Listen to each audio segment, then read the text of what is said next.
Meet you at Monticello. Great racing at Monticello. The world's very fastest half-mile track.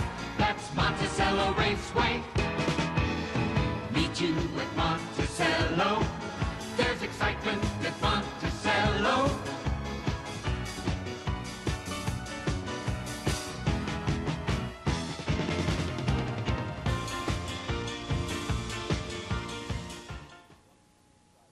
Good evening once again, everybody. I'm Gary Sussman, and welcome to the Inside Track. We have a lot of show for you tonight, so I'll keep my introduction quite short. On the personality profile, we're going to take you back in time again with Mr. Lou Hicks and show you what takes place in the lab at Monticello Raceway, how they analyze the blood samples from the horses, both pre- and post-race testing. On the Professor segment, we have excellent race footage for you. The Adios from the Meadows and the Shepherd from Yonkers Raceway, also Treacherous Brett, setting a record at Monticello Raceway. And we'll see Super Chris, that's right, Super Chris once again, winning though, for the first time ever at Monticello Raceway, trivia, and much, much more. But first, as usual, let's take a look back now and see who did what on the Week in Review. Mr. John Gilmore, he is the driver of the week. Listen to this week. He had doubles on Monday and Tuesday and Thursday, singles on Wednesday, Friday, Saturday, and Sunday. 10 wins on the week, 102 on the year. He's shooting for Marvin Maker's record of 175 set in 1976. Ronnie Ingracia driving double on Saturday, August 22nd, singles on Monday, Tuesday, and Sunday. He has 45 wins. That's third on the dashboard. Jimmy Allen, a double on Monday, a single on Wednesday, 41 wins on the year. Fourth leading dash driver, third leading percentage driver at Monticello Raceway. Betsy Phillips, one for the distaff side, picked up her fifth win of the year on Thursday, August 20th with some wager. The horse paid handsomely, $38 to win. And Hervé Filion, approaching 250 wins on the year, is second behind Eddie Davis for the National Dash title, but closing in on jockey Willie Shoemaker's record for total race wins. The Shoe has 8,000 plus, and Hervé has almost 7,800, and he is also third in the national money list with 2.2 million. Behind Billy O'Donnell and Bill Campbell, or rather John Campbell. And that's our Week in Review. And I just want to mention two men who had driving doubles at Monticello Raceway on Wednesday, August 19th, Bill Fitzgerald and Leon Wunderlich. Unfortunately, we don't have their slides, but congratulations to them also. Time now for the highlight calls of the week, and we take you to Sunday, August 23rd at Monticello Raceway. It is race number 8, a 7-horse field, the purse $5,000. Now, the morning line favorite was Tijuana Brass with John's uncle Al Manzi in the sulky, but Jack's Wild with George Gilmore at the reins left from the one hole set an early pace at 28-2, 59-2 at the half. But he lost the lead around the third quarter. So let's watch and see what happens. Let's set the stage then. Sunday, August 23rd, race number 8. Let's go to the call. White Walls 3 wide, 5th. Tijuana Brass 6 3/4, 129-3. Paddock turn the final time. Southampton Henry getting the lead. Jack's Wild along the rail. Kirby Hanover right there, 3rd. Verbatim along the rail, 4th. Romien comes on 5th. They've got an 1/8 of a mile to pace now. They turn for home. Jack's Wild hangs on to the lead. Southampton Henry, Kirby Hanover the outside. Through the lane, Jack's Wild with the lead. Verbatim at the rail. Kirby Hanover the outside. Jack's Wild, Kirby Hanover the outside coming on. Kirby Hanover, Ron Ingracia in the sulky, won that race, paid $50.40 to win. The final time, 2 minutes and 4/5. That's our first highlight call of the past week. Highlight call number 2 also came from Sunday, August 23rd. It was the featured race, the 9th race. The purse, $7,000, again a 7-horse field. The morning line favorite was Overbrook's Chrissy with Honor Duncantel in the sulky, winner of her last 4 starts at the Mighty M. Now, the 4-year-old mare took command early in that race. The fractional times 28-2 and 58-1. But let's see what develops. So let's set the stage for you. Sunday, August 23rd, race number 9. Let's go back upstairs for the call. The trailer is fine as Derby. They head to the 3/4 pole. Overbrook's Chrissy ahead. Spike Boots 3 wide and going right up to challenge. Clipper Mimbar between horses 3rd. Racy Andy 4th. 3/4 in 128-4. Paddock turn the final time. Spike Boots gets the lead and opens up 2. Clipper Mimbar is second. In between horses, it's Bye Bye Mermaid. They've got an 1/8 of a mile to pace now. They turn for home. Spike Boots by 2. Bye Bye Mermaid closing on the outside. Through the lane, it's Spike Boots with the lead. Bye Bye Mermaid trying to cut at him on the outside. Spike Boots. Bye Bye Mermaid. The outside is going to win it all. Bye-bye Mermaid said bye-bye to Spike Boots. Andre Dagenet in the sulky, 2 minutes and 1/5 the winning time. The horse paid $21.80 to win. And those are the highlight calls from the past week at Monticello Raceway. Coming up on the personality profile, we take you into the lab at the Mighty M with Mr. Lou Hicks from the Drug Testing Center at Cornell. He'll be with us right after these messages. Yonder, rising from the mist of the loch, aye, the ruin of Macbeth's castle. Or is it? Surprise!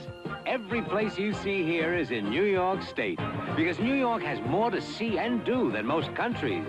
Call for a free vacation guide that shows you where everything is. And now for an old Scottish ballad. I love New York.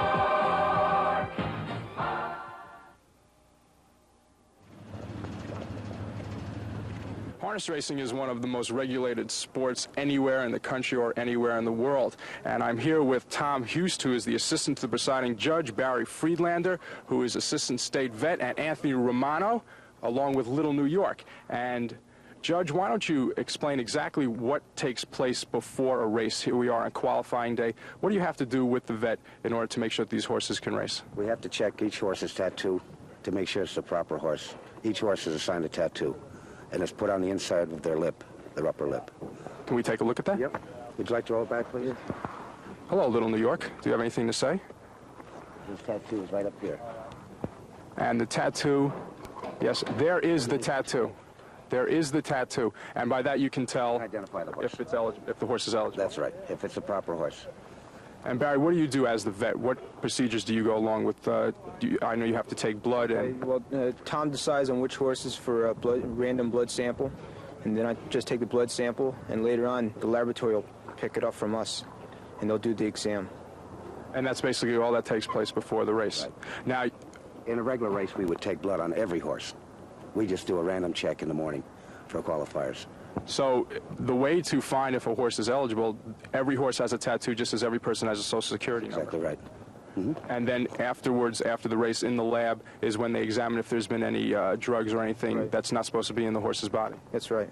And what we're going to do in a couple of minutes is go into the lab and show you exactly what happens to the pre- and post-race testing.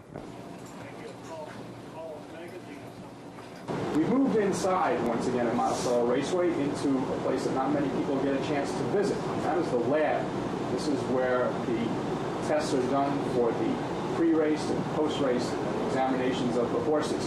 And the gentleman to my left in the white coat is Mr. Lou Hicks, who is the assistant director of the drug testing program for the State Racing and Wagering Board, headquartered in Cornell. Good afternoon, Lou. How you doing? This program, as you see it here, is staffed and operated by Cornell University and funded by the New York State Racing and Wagering Board. The laboratory is charged with the responsibility of screening all blood and urine samples sampled from horses here at Monticello Raceway for the detection of any foreign substance. There's basically two parts to the overall program, a pre-race and a post-race. Blood only is taken pre-race, approximately an hour and a half before each race, by a New York State Racing and Wagering Board veterinarian and brought to the laboratory. The post-race samples are both blood and urine, taken immediately after the race from designated horses, again by New York State Racing and Wagering Board officials. How do the two procedures differ? The blood and urine, or pre-race and post-race tests, are basically the same, and for purposes of demonstration here today, we could follow a typical pre-race blood sample as it progresses through the laboratory, doing a normal screening process. And what basically is it, how to do that step by step? The screening process utilized here consists of extracting the blood with an organic solvent. The organic solvent is then concentrated to a very small volume and spotted on a thin layer chromatography plate, which is then developed in the appropriate solvent. After development, the plate is sprayed with a variety of chromogenic spray reagents, which then bring out any foreign substance that might be present in the sample. And the foreign substance will determine whether a horse will be scratched based on the pre-race Yes. As mentioned earlier, this laboratory is charged with the detection of a foreign substance only at this point in the laboratory. Due to lack of sophisticated equipment in this laboratory and time constraints put up on pre-race testing, only foreign substances can be detected. I think that's a very interesting point, that right here at Monticello Raceway in this particular lab, you're just detecting for the foreign substance. If there's any other action that's going to be taken in regards to the horse or the owner or so on and so forth, that must come out of Cornell. They make the final, the final determination of what that foreign substance actually is. Yes. Here, after detection of a foreign substance, that result is relayed to the appropriate Racing and Wagering Board officials here at the racetrack, or at the raceway, which then is the action taken is determined by the appropriate official, which in the case of a pre-race foreign substance, the horse is normally scratched by the officials here at trackside. At which time additional samples are taken from that horse and sent to Cornell University for elucidation and identification and actually putting a name to this foreign substance. That information is then relayed to Racing and Wagering Board officials at their headquarters in the World Trade Center in New York City, at which time they make the determination as to whether it's a drug positive or a foreign substance, and the appropriate action is then taken from that point. So in the overall scheme of things, it's really a three-step process. First here at the local racetrack, then up to Cornell, and then finally back down to New York City. Yes. Now, are there any other tests that are done on the blood that's taken pre-race or the blood and urine that's taken post-race? Yes.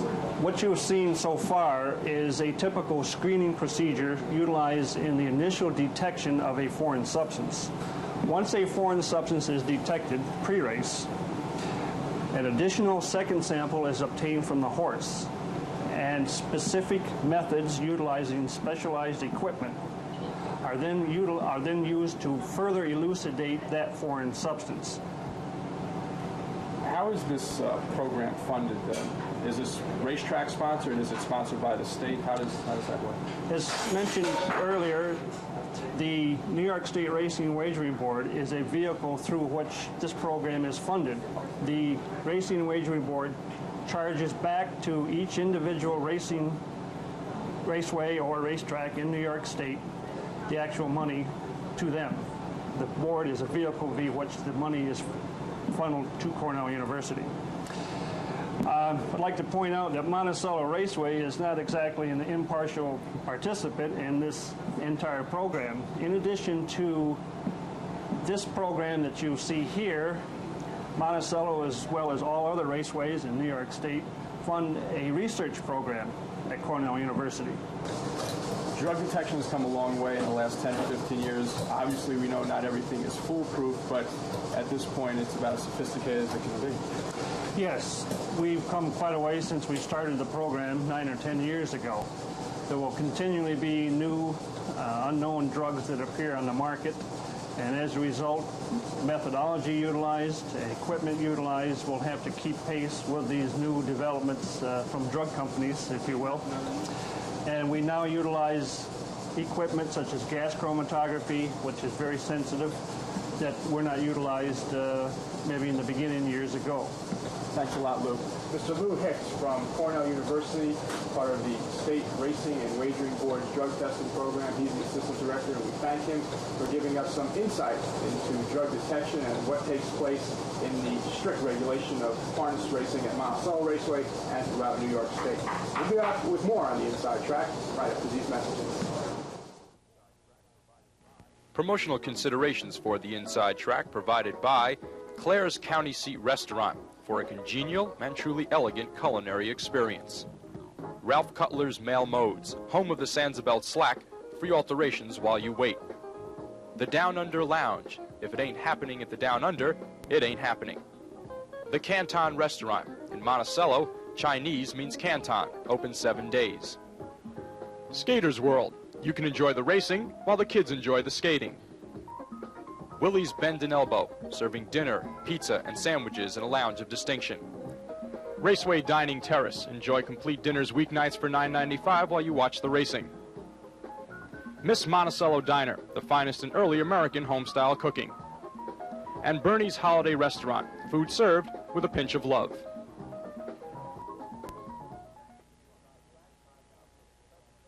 Welcome back to the Inside Track. Time now for the Professor segment, and Mr. John Manzi is here once again with another jacket picked out under the influence of Valpolicella. From last night, a tough night last night, Right, we have a new plaid jacket here today. Right. As Alan Steingart would said, where you get those jackets from.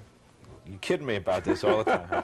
I take such abuse. We have a lot of racing, so let's go to your analysis. Okay. First of all, we're going to go back to Monticello, Sunday, August 16th. Another record broken at the Mighty M by treacherous Brett, who has had a good summer so far at Probably Monticello. the best colt. He and Owen Cash are vying for 2-year-old of the year. He's trained by my good friend Harold Purdy, or he used to be.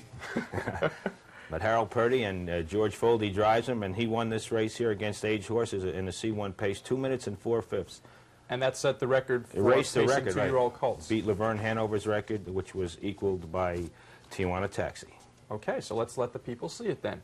Let's set the stage. Sunday, August 16th, race number 6. Let's go upstairs for the call by Mr. Jerry Glantz. Adios Mick has the best view. They head to the 3/4 pole. H.H. Norton Carroll by 3.5. Treacherous Brett is second. Fortune Harvey on the outside third. Cash Mine at the rail fourth. Slide Chance going up fifth. 3/4. 1:29 and 3. The third quarter 29 and 4. End of the turn. H.H. Norton Carroll by 2.5. Treacherous Brett closing the gap. Fortune Harvey is third. Slide Chance fourth. They've got an eighth of a mile to pace now. They turn for home. H.H. Norton Carroll by a length. Treacherous Brett down the middle of the track. Fortune Harvey third. That's H.H. Norton Carroll the rail. Treacherous Brett coming at her on the outside. H.H. Norton Carroll. Treacherous Brett coming on. Treacherous Brett coming from behind to win that race. Beating those age horses, a real nice colt, Gary. A New York bred winner, 5 races and over 28,000 already this season. And had won the Sun Sam for He the won early 3, closing right. series. He was one of the colts in there too, yes. Okay. Now we go to our good friend, Mr. Roger Houston at the Meadows for the Adios, which took place on Saturday, August 15th. The Adios, one of the more prestigious harness races in the country. It's the 15th Adios, named for the great stallion Adios that Del Miller had and raced at Del Miller's track, Washington, PA, the Meadows. And this is also a heat contest, such as the Hambletonian. 2 out of 3. And straight heat winner was none other than Cousin Eddie Lohmeyer. This is becoming like a family show Right, this for is you. a family affair here. Yes, Eddie has a real good colt in Landslide. And to make it brief, he was a $290,000 yearling, sold under the name Tammany Hall, changed to Landslide, owned by Bob Tucker.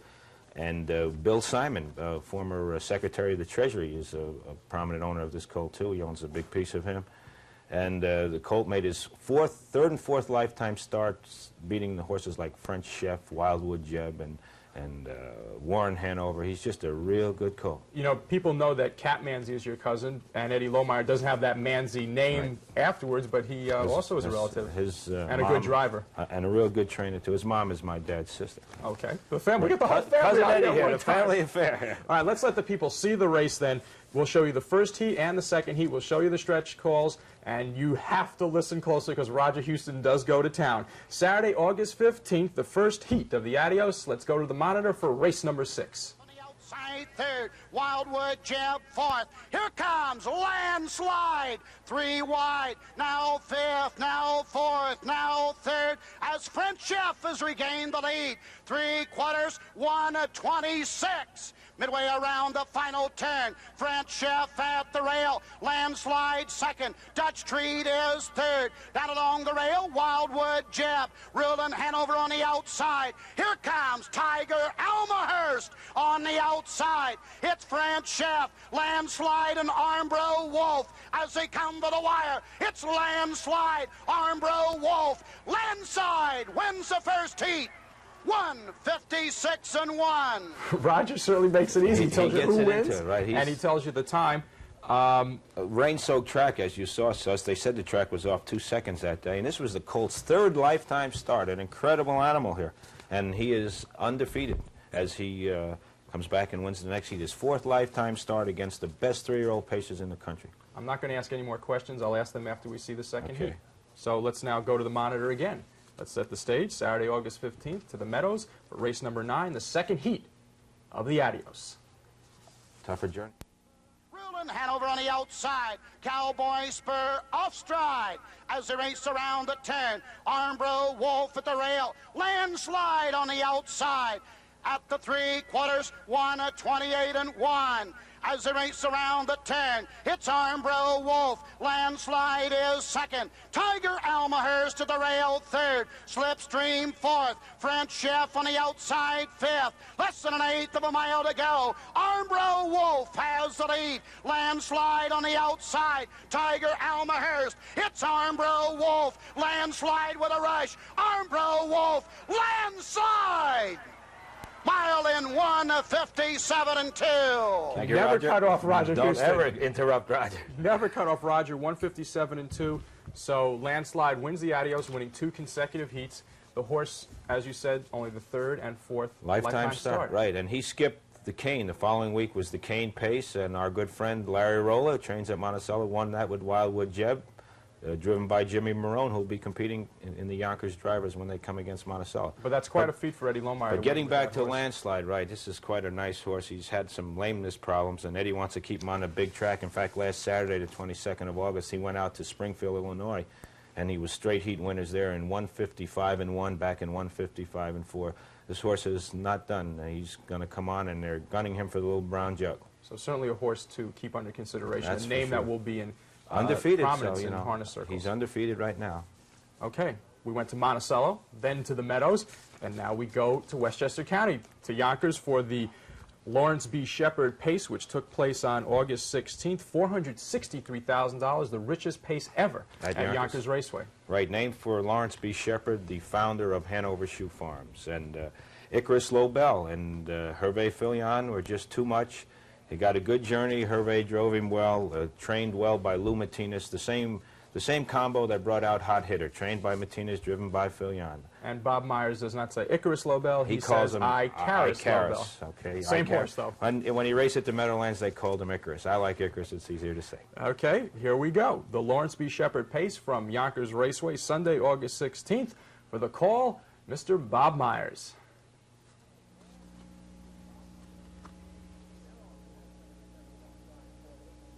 Now off, the Iceman, the center track, tries for the lead. Force Majeure Loney inside second. Most Happy Marco in between them third. Laura's Champ fourth. Icarus Lobel the outside fifth. Soki's Adam on the rails sixth. Around the turn, moving towards the backstretch. On the outside, Most Happy Marco has a neck advantage as the Iceman goes off stride. Straightening out down the backstretch. Most Happy Marco in front by 3/4 of a length. Force Majeure on the rails second. Gap of 6 lengths. Soki's Adam third. Quarter time is 28.1. At the paddock turn the first time, Force Majeure in front by 2 lengths. Most Happy Marco drops in second. Gap of 5 lengths. Soki's Adam goes off stride. That's Rabbit Road now third. Icarus Lobel fourth. Laura's Champ fifth. Temujin sixth. Ombro Apex seventh. As they come by the stands the first time, Force Majeure in front by 2 lengths. Most Happy Marco second. Gap of 2.5 lengths. Rabbit Road third. Icarus Lobel fourth. 3.5 lengths back to Laura's Champ fifth. Ombro Apex sixth. Halftime 58.2. Around the clubhouse turn the second time. Force Majeure in front by 3/4 of a length. Rabbit Road moves alongside second at challenge. Most Happy Marco on the rail third. Icarus Lobel alongside fourth. Gap of 3.5 lengths. Laura's Champ fifth. Ombro Apex sixth. Temujin seventh. Down the backstretch, Rabbit Road on the outside gets the lead by a length. Force Majeure second. Icarus Lobel rushing up on the outside third. 3/4, 1:28.4. Around the far turn, Rabbit Road in front by a length and a half. Icarus Lobel second. Gap of 3 lengths. Force Majeure third. 3 lengths back to Most Happy Marco on the rail fourth. Ombro Apex the outside fifth. They come to the top of the stretch. Rabbit Road in front by a length and a half. Icarus Lobel second. Through the stretch, Rabbit Road, Icarus Lobel coming at him. Rabbit Road and Icarus Lobel coming on to get the lead. Icarus or Icarus Lobel? Whatever you like. Filion? The Nero Colt is just too much. When well driven, good journey too. And really all that matters is 159 and the winner's circle. Well, yeah, that's true. Of course, I guess the 230,000 matters a little bit, the winner's share of the purse too. So. He's a nice horse. Good racing from Monticello and from tracks around the country. On the inside track. Okay, we'll be back with more, including Super Chris. We'll show you winning the first race ever. No. Getting to the winner's circle really? right after this Super commercial. Chris He won a did race? make it. That's right. He did make it. Promotional considerations for the inside track provided by Carlos's Restaurant, the best Italian food in Sullivan County. Lefty's Charbroil, the better burger place. Kessler Brothers Butchers, Kessler's label enhances your table. The Bagel Bakery, famous for bagel treats and sandwiches, open 7 days. House of Lions, fine dining in a country inn atmosphere. Dunkin' Donuts, it's worth the trip, open 24 hours. Ellery's Betty Bright Cleaners, now in Monticello and the Ellenville IGA. Capito Brothers Tire Specialists, for family care of your tire needs. The Holiday Inn Restaurant of Liberty, diversity in dining for the public appetite. And the Lin Yan Chinese Restaurant, authentic Chinatown delights right here in Sullivan County. Trivia time now on the inside track. Last week's question, who was the second gelding ever to win the Hambletonian?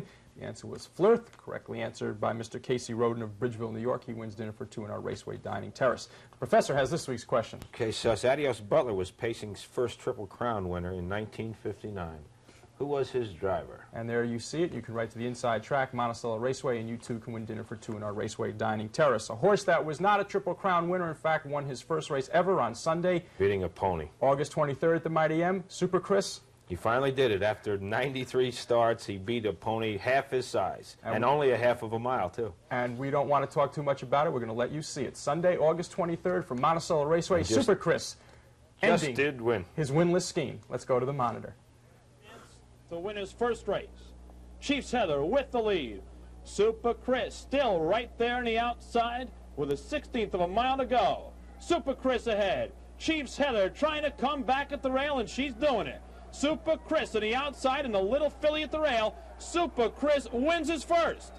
Super Chris winning his first race, and Super Chris can now win this jacket. This is the jacket we're Everybody can win this. Giveaway September 4th at Monticello Raceway to the first 6,000 paying fans, 500 paying children. Remember, that's September 4th at Monticello Raceway, a Friday evening. Correct, Professor? That's right, and the day before is Fan Appreciation Day, Thursday the 3rd, and fireworks on the 5th. Okay. Something for everybody on that September weekend. And matinee racing the 7th. Okay, thanks a lot, Professor. Thank you, Seth. My thanks to the Professor, Mr. John Manzi, and Mr. Lou Hicks from Cornell for the drug testing. We'll see you next week on the Inside Track. Drugs.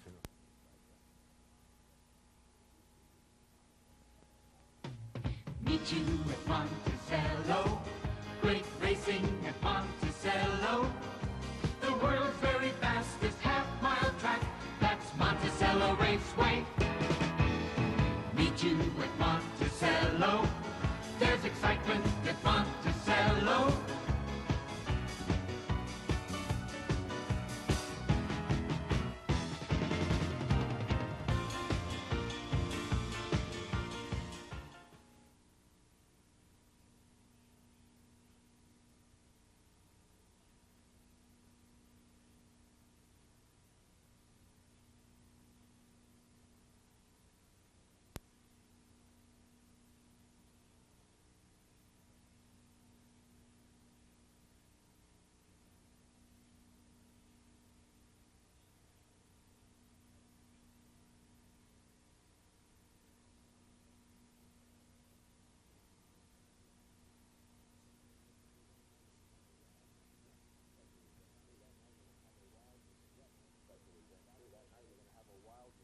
A special event, too. That night we're going to have a Wild West race, a saddle horse race with the Sullivan County Catskill Horsemen's Association. And we were talking about the menu in the dining room. There'll be barbecued beef, all kinds of home-style, down-home cooking in the dining room. Down-home country music. Smokey Warren. And his show. And September 3rd, 4th, and 5th, Fan Appreciation Night, right. Jacket Night.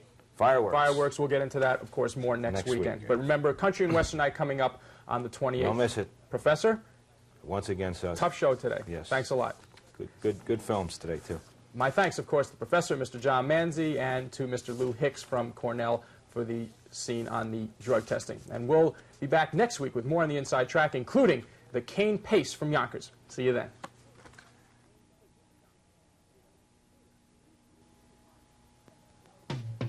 Meet you at Monticello. Great racing at Monticello.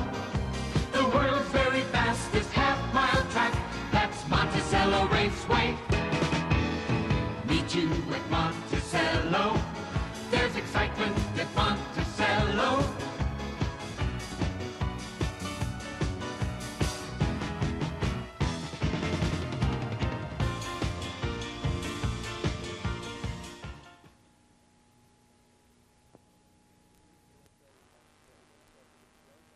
Radio show, we had Jerry Glantz also. Jerry Glantz said Freedom Fella. Mark Schwartz says Brand New Fella. John Manzi says Brand New Fella. I will pick a long shot. How about you? Whitey's Fella. Whitey's Fella, George Museloff, the supplementary entry, one of the two supplementary.